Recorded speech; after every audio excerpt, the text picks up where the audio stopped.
एक आदमी मेहनत मजदूरी करके अपनी पत्नी को पढ़ाता लिखाता है। जब वो एक गवर्नमेंट टीचर बन जाती है और अपनी कामयाबी को हासिल कर लेती है, तब उस लड़की का व्यवहार बदल जाता है और अपने पति को धोखा दे करके तलाक ले लेती है और कहती है कि तुम एक आम आदमी हो और मैं एक गवर्नमेंट टीचर हूँ और मैं तुम्हारे साथ कहीं आती जाती हूँ तो मुझे बहुत शर्मिंदगी महसूस होती है और मेरी बहुत बेइज्जती होती है और इससे मेरी इज्जत घट जाती है लोगों के बीच में। इन्हीं सब बातों को लेकर के अपने पति से रोजाना लड़ाई किया करती है और बाद में अपने पति को धोखा दे देती है। उस आदमी के न चाहते हुए भी वो औरत अपने पति से तलाक ले लेती है। लेकिन दोस्तों, समय का पासा कुछ ऐसा पलटता है जिसकी किसी ने कल्पना नहीं की होगी, क्योंकि दोस्तों तलाक के बाद वो आदमी इंतकाम के आगू में जल रहा होता है। फिर अपनी पत्नी से बदला लेने के लिए कड़ी मेहनत से मन लगा करके पढ़ने लगता है। करीब 4 साल मेहनत से मन लगा के पढ़ने के बावजूद एक दिन उसकी जो मेहनत थी रंग ला ही देती है। भगवान की कृपा से वो एक दिन जिला कलेक्टर बन जाता है और एक दिन संजोग से वो उसी स्कूल में पहुंच जाता है कुछ कार्य के वजह से, जिस स्कूल में उसकी औरत पढ़ाया करती थी। जब वो औरत अपने पति को एक कलेक्टर बना हुआ देखती है 4 साल बाद उस स्कूल में आता है तो उसकी पत्नी काफ़ी हैरान हो जाती है, मानो उसके पैरों से ज़मीन ही खिसक गई हो, और स्कूल के सभी कर्मचारियों के बीच में ही अपने पति का पैर पकड़ के गिड़गिड़ाने लगती है, रोने लगती है, माफ़ी मांगने लगती है। लेकिन कलेक्टर साहब अपनी पत्नी के साथ कुछ ऐसा कर देते हैं जो कि वहां खड़े सभी लोग हैरान हो जाते हैं। उस स्कूल के बच्चे और कर्मचारी देख करके काफ़ी हैरान हो जाते हैं। दोस्तों, अगर ये बात आप जानोगे तो आप भी कहोगे कि कलेक्टर साहब ने जो भी किया ठीक ही किया। दोस्तों, ये कहानी ज्योति मौर्य से कम नहीं है। जिस तरह से ज्योति मौर्य ने पढ़ लिख करके अपने पति को धोखा दे दिया था, उसी तरह से ये भी कहानी है। ज्योति मौर्य का स्टोरी जो था सोशल मीडिया पर छा गया था, इसलिए सबको मालूम पड़ गया। अब ये स्टोरी जो है सोशल मीडिया पर नहीं फैल पाया, इसलिए ये स्टोरी दबे की दबी ही रह गई। इस स्टोरी को हम आपको पूरी विस्तार से बताने की कोशिश करेंगे और आप लोग इस वीडियो के अंत तक बने रहिएगा इस सच्चाई को जानने के लिए। दोस्तों, पूरी कहानी सुनने के बाद आप भी समझ जाएंगे कि इंसान कामयाबी को हासिल करने के बाद गिरगिट की तरह रंग कैसे बदल देता है। दोस्तों, ये कहानी सुनने के बाद आपको बहुत कुछ सोचने और समझने को मिलेगा। तो इस सच्चाई को जानने के लिए आप लोग वीडियो के अंत तक बने रहिएगा। हम इस वीडियो के माध्यम से आपको पूरी सच्चाई बताने की पूरी कोशिश करेंगे। नमस्कार मेरे प्यारे साथियों, मैं अजय कुमार पटेल और आप इस समय देख रहे हैं हमारे YouTube channel Ajay Patel 125W पर। तो आपसे एक छोटी सी रिक्वेस्ट है, अगर अभी तक आप लोगों ने वीडियो को लाइक नहीं किया है तो एक प्यारा सा लाइक कर दीजिए और चैनल पर अगर नए हैं तो चैनल को सब्सक्राइब जरूर कर ले, ताकि मेरा हौसला बने रहे और आप लोग वीडियो का आनंद लेते रहें। तो चलिए देर न करते हुए सीधी कहानी की तरफ चलते हैं।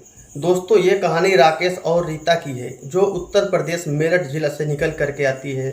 उस मेरठ जिला के अंदर एक छोटा सा गाँव था। उस गाँव के अंदर एक परिवार रहा करता है, जिस परिवार में 2 बूढ़े माँ बाप और एक उनका लड़का रहा करता है।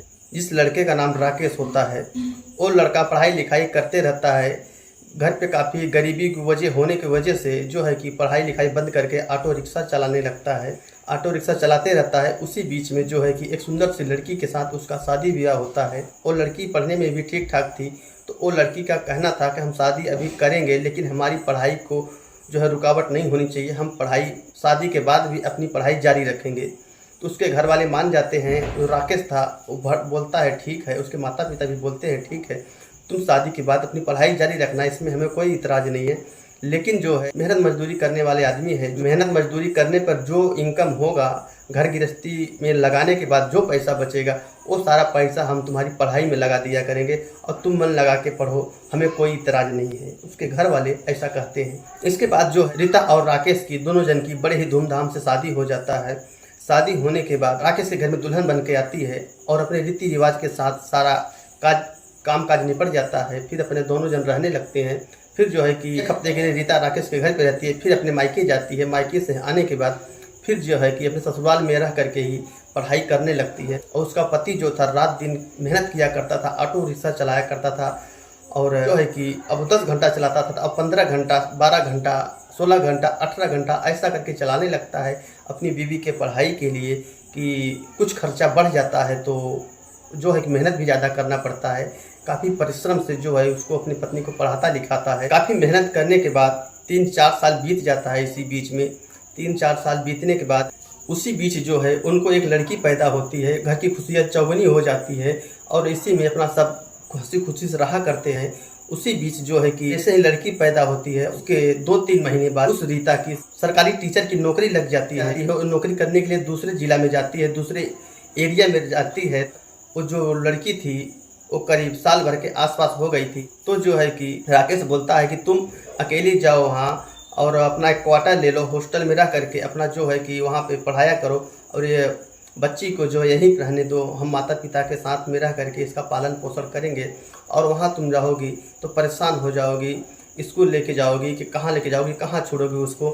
तो इस तरह से जो है लोग में विचार होता है। तब जो रीता थी बोलती है ठीक है, मैं वहाँ से जिस दिन छुट्टी रहेगा उस दिन मैं आ जाया करूँगी घर पे, सबसे मिल के फिर चली जाया करूँगी, वहीं रह करके मैं अपना जो है कि जॉब किया करूँगी। तो इस तरह से दोनों जन में पूरे परिवार में उसके माता पिता में राय मशूरा होता है। फिर वो औरत जो थी रीता थी वो चली जाती। फिर ये राकेश जो था ये अपना रिक्शा चलाता था और वो जो उसकी लड़की थी उसके माता पिता के पास रहा करती थी, अपने दादा दादी के पास वो रहा करती है। और राकेश दिन भर मेहनत किया करता है। फिर वो राकेश अपनी पत्नी से हाल समाचार लिया करता है। महीने 2 महीने में उसकी औरत भी घर पे आ जाया करती थी, अपना मिल व्यवहार करके के बाद वो चली जाया करती थी। ऐसे करते करते करीब 5-6 महीना बीत जाता है। 5-6 महीना बीत जाता है तब उसकी औरत जो है कि राकेश जब फ़ोन करता था तो वो फ़ोन रिसीव नहीं करती थी। 10 बार फ़ोन करता था तो 1-2 बार उसकी फ़ोन रिसीव कर लिया करती थी। ऐसे करते करते करीब 20-25 दिन बीत जाता है। तब जो है कि राकेश को कुछ शक होने लगता है। फिर बोलता है कि तुम आखिर इतनी बदली बदली से क्यों रहती हो, क्यों मेरा फ़ोन रिसीव नहीं करती हो। तब उसकी पत्नी उसको झगड़ने लगती है, डांटने लगती है, कहती है तुम मेरे ऊपर यानी शंका कर रहे हो, मैं बिजी रहती हूँ, मुझे बहुत सारा काम रहता है, एग्ज़ाम चल रहा है तो मुझे सब पेपर वेपर देखना पड़ता है, इसलिए मैं फ़ोन रिसीव नहीं करती। तब जो है कि राकेश बोलता है ठीक है। फिर 1-2 महीना ऐसे करके बीतता है तो है कि राकेश फ़ोन करता है अपनी पत्नी को, तो उसकी पत्नी जो है कि फ़ोन ही नहीं रिसीव करती है। करीब फ़ोन लगाते लगाते उसको 4-5 दिन बीत जाता है। फिर वो औरत एक भी बार फ़ोन रिसीव नहीं करती है। तब उसको कुछ शक होने लगता है। तब राकेश बोलता है कि ठीक है, अपने माता पिता से बातचीत करता है, बोलता है मैं जा रहा हूँ रीता के पास, वहाँ से मिल के फिर मैं आता हूँ।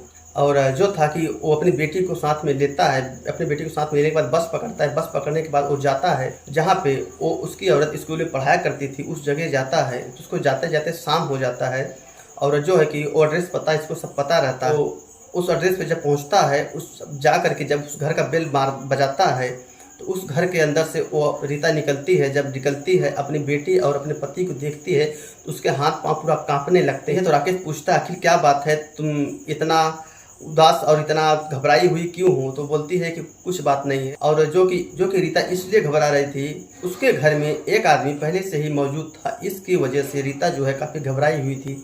और अपने पति को अचानक देखने के बाद उसको घबराहट हो जाता है, उसको बेचैनी हो जाता है कि क्या करूँ, कैसे करूँ, तो कुछ समझ नहीं देता है। और वो बोलता है कि मैं इतने दिनों से तुमको फ़ोन कर रहा हूँ, आखिर मेरा फ़ोन रिसीव तुम क्यों नहीं कर रही हो। तब उस कुछ नहीं बोलती है। बोलती है कि यहाँ का पेपर चल रहा है और इसके लिए मैं कि फ़ोन रिसीव नहीं कर पाती हूँ। तो उसका पति बोलता है ऐसा कौन सा इतना बड़ा एग्ज़ाम तुम्हारा है कि जो तुम इतनी बिजी हो, और लोग भी तो सब टीचर हैं और सब लोग भी तो अपना अपना काम करते होंगे। तब जो है कि उसकी पत्नी अपने पति को अंदर नहीं आने देती है, लेकिन उसका पति ज़बरदस्ती करके अंदर घुसता है तो देखता है कि जो कि एक आदमी वहाँ से घर में पहले ही मौजूद है और उसके बदन पे भरपूर कपड़ा भी नहीं होता है। तो जब ये सब नज़ारा राकेश देखता है तो काफ़ी गुस्सा हो जाता है, अपनी औरत को जो है पीटने लगता है। पीटने के बाद जब वो बोलता है तो उसकी औरत उससे लड़ने लगती है, बोलती है कि हमें तुम्हारी ज़रूरत नहीं है, ये मेरे स्कूल में पढ़ाते हैं और ये भी सरकारी टीचर जो कि हम दोनों एक साथ रहा करते हैं और हम इन्हीं के साथ रहेंगे।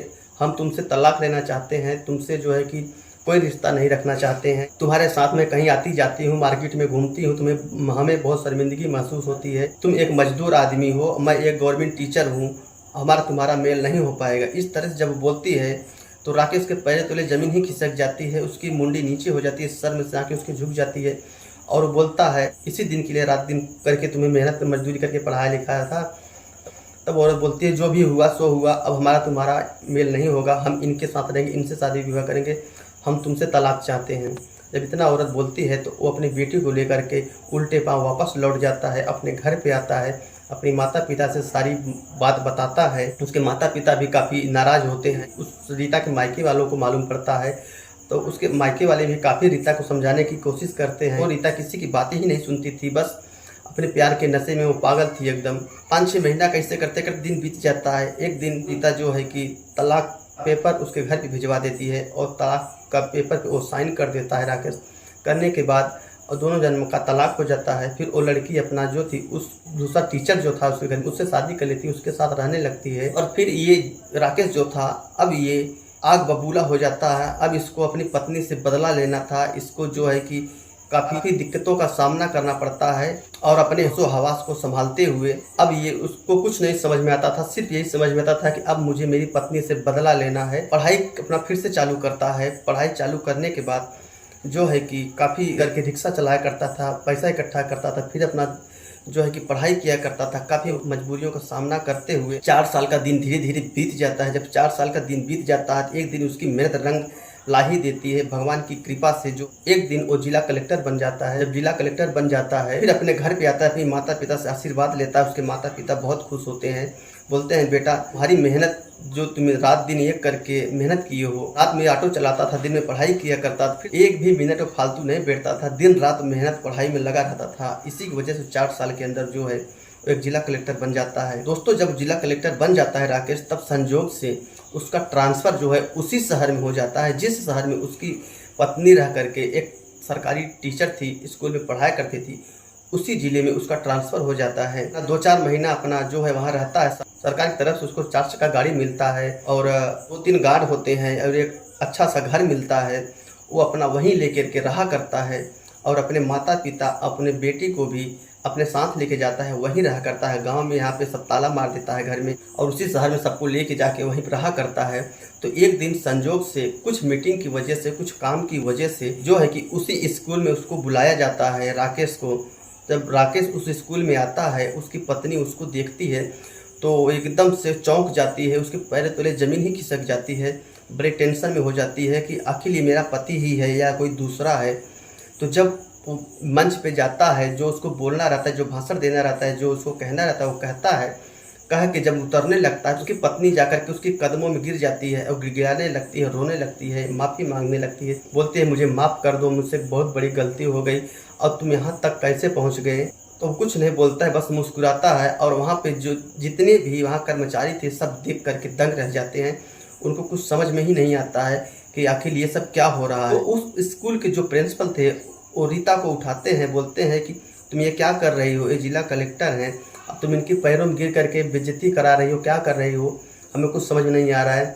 तब वो औरत बोलती है कि मुझे माफ़ कर दीजिए, ये मेरे पति हैं, मैं 4 साल पहले इनको तलाक दे दी थी। किसी दूसरे के प्यार में पड़ करके अपने पति को तलाक दे देती हूँ। ये मेरे वही पति हैं और मुझे आज अपने कर्मों पर शर्मिंदगी महसूस हो रही है। मेरा पति जो है कि रात दिन एक करके मेहनत मजदूरी करके ऑटो चला करके मुझे पढ़ाया लिखाया, मुझे इस मुकाम पे पहुंचाया। आज मैं उनके साथ कितनी बड़ी गलती कर चुकी हूँ, उस चीज़ का अफसोस हमें हो रहा है। सारे स्कूल, सारे टीचर और सारे बच्चों के सामने वो गिड़गिड़ाती है, माफ़ी मांगती है। लेकिन जो कलेक्टर साहब थे उस समय कुछ नहीं बोलते हैं और अपना पैर आगे करते हैं, बोलते हैं छोड़ो मुझे, तुम कौन हो, मैं तुम्हें नहीं पहचानता। इतना करके वो आगे बढ़ जाते हैं। फिर जैसे ही वो अपने गाड़ी में बैठने वाले होते हैं तब फिर उनके पास दौड़ के जाती है, बोलते मुझे आपसे 2 मिनट बात करनी है, हमसे बात कर लीजिए।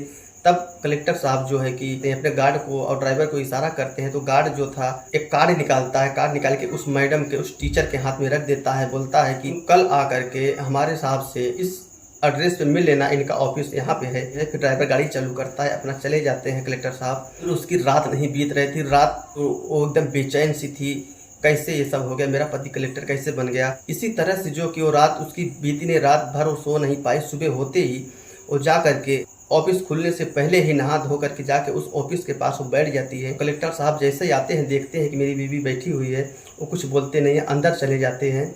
अंदर जाते हैं, वो गार्ड से बोलते हैं कि वो औरत जो बाहर बैठी है उसको अंदर भेज दीजिए। फिर वो औरत अंदर आती है, उसके आंखों से सिर्फ आंसू ही आंसू बह रहे थे। फिर औरत को बोलते हैं कलेक्टर साहब बैठिए, वो सामने चेयर पे बैठती है। बैठने के बाद बोलते हैं कलेक्टर साहब बोलो क्या हुआ, कैसे आना हुआ। तब वो बोलती है कि मुझे माफ़ कर दीजिए, मुझसे बहुत बड़ी गलती हो गई और आप यहाँ तक 4 सालों के अंदर कैसे पहुंच गए। तब जो कलेक्टर साहब बोलते हैं कि ये तो तुम्हारे ही कर्मों का नतीजा है, जो तुम मेरे साथ अगर ऐसा नहीं की होती, मुझे धोखा नहीं दी होती, तो मुझे सबक नहीं मिलता, मुझे समझ नहीं आता और मैं आज तक यहाँ नहीं पहुँच पाता। ये तुम्हारी ही बागदौलत हुआ है। मैं तुम्हें धन्यवाद कहना चाहता हूँ। जो है कि हाथ जोड़ के कलेक्टर साहब से धन्यवाद कहते हैं। फिर औरत सदमे से आंखें झुका लेती है, रोने लगती है, बोलती है मुझे माफ़ कर दो, एक बार मुझे मौका फिर से दे दो, मैं आपकी धर्मपत्नी फिर से बनना चाहती हूँ। कलेक्टर साहब कहते हैं अब जो होना था हो गया, शादी विवाह एक ही बार होता है, बार बार शादी विवाह अच्छा नहीं लगता। और तुम्हारे पास तो तुम्हारा पति है नया वाला, और जो है कि वो टीचर है, तुम्हारे दोनों जन का मेल अच्छे से होता है।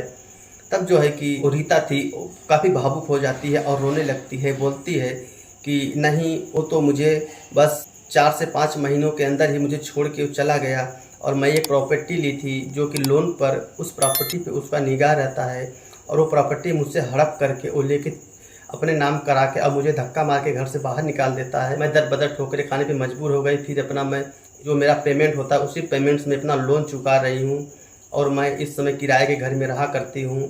मेरा खुद का घर भी वो हड़प लिया, मुझे काफ़ी मजबूरियों और परेशानियों का सामना करना पड़ा। कलेक्टर साहब बोलते हैं कि अब हमारा तुम्हारा मेल नहीं हो सकता, जो तुम्हें करना था तुम कर चुकी हो। अब हम आज तुमको मैं अपना लूँगा, कल हमसे बड़ा कोई और अधिकारी मिल गया, कोई और पैसा वाला मिल गया, फिर तुम धोखा दे सकते हो, तुम्हारा कोई भरोसा नहीं है। इस तरह से वो कहते हैं और जो है कि रोते रहती है। फिर गार्ड को बोलते हैं इनके लिए पानी लेके आओ, पानी पिलाते हैं, चाय नाश्ता सब कराते हैं और उस औरत का वो धन्यवाद करते हैं कि तुम्हारी वजह से मैं आज इस मुकाम पर हूँ, नहीं तो मैं ऑटो ही चलाते रहता और तुम्हारे ही जरिए से, तुम्हारे ही पगार पानी से घर की गृहस्थी चलता, तो मैं ज़िंदगी भर ऐसे ही रह जाता, कुछ नहीं कर सकता था। आज जो भी हूँ तुम्हारे बागदौलत हूँ। इस तरह से जो है कलेक्टर साहब कहते हैं और कहते हैं कि अब आप जा सकती हो यहाँ से, अब हमारा तुम्हारा कोई मेल नहीं है।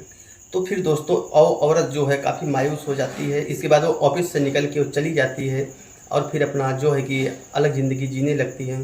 फिर कलेक्टर साहब अपने घर पे आते हैं, अपने माता पिता सारी बातें बताते हैं कि रीता मेरे ऑफिस में आई थी, मुझसे मिलने के लिए, बेटी से मिलने के लिए जिद कर रही थी और आप लोगों से मिलने की जिद कर रही थी। वो बोल रही थी मुझसे फिर से शादी कर लो, तो मैं जो है कि उसको नकार दिया, इनकार दिया। तो उसके माता पिता बोलते हैं ठीक किया बेटा, कोई गलत काम तुमने नहीं किया है, जो भी किया तू अच्छा ही किया है। जब वो साल भर की बेटी का मुँह नहीं देख सकती और अपनी बेटी का जो है कि प्यार ममता उसको नहीं पता, अपनी बेटी को छोड़ करके किसी पराये मर्द के साथ रहने लगती है, तो आज उसको किस अधिकार से तुम अपने घर लेके आओगे, उसकी बेटी से मिलाओगे? उसकी बेटी पर उसका कोई हक नहीं है।